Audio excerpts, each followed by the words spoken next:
অপূর্ব অপূর্ব স্বাদের এই কাতলা মাছের রসা। আর এখানে দেখো ঢ্যাঁড়স আলু ভাজা। এই অপূর্ব স্বাদের এই রান্নাটি অল্প সময়ে কিভাবে আমি এত সুন্দর করে ফেললাম জানতে হলে, বুঝতে হলে অবশ্যই আমার ভিডিওটা দেখতে থাকো বন্ধুরা।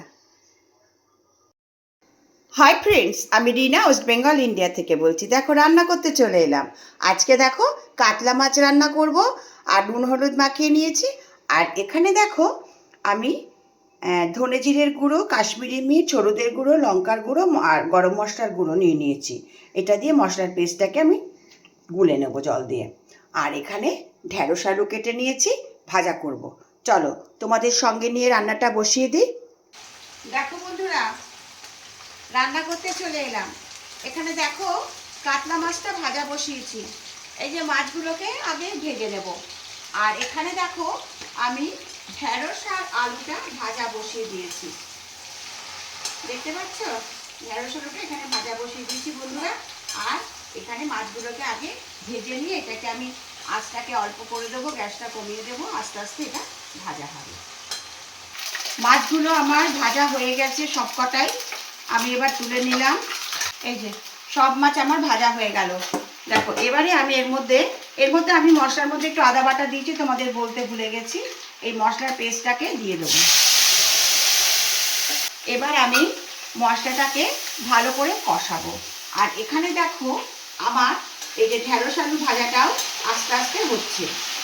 দেখো ওই জন্য আমি একসাথেই বসিয়ে দিয়েছি, বুঝলে বন্ধুরা।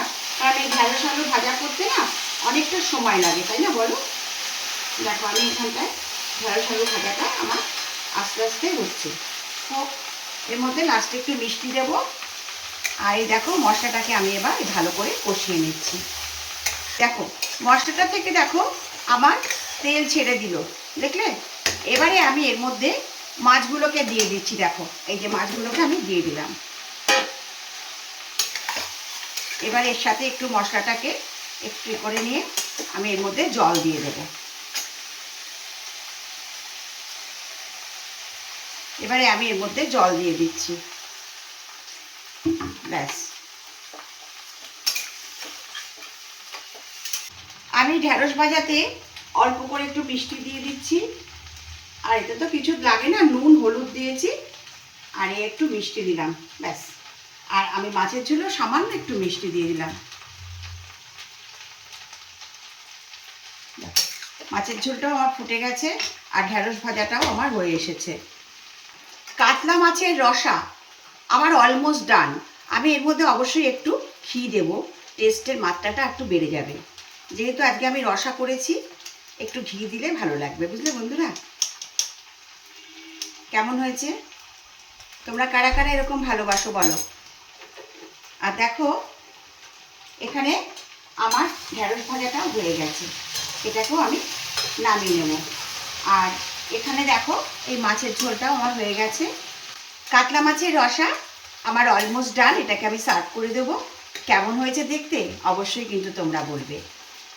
ভিডিওটা যদি ভালো লাগে লাইক কমেন্ট করে একটু পাশে থেকো বন্ধুরা। আমার ভালোবাসা নিয়েও ভালো থেকো, সুস্থ থেকো। আবার দেখা হবে নেক্সট ভিডিওতে। টাটা।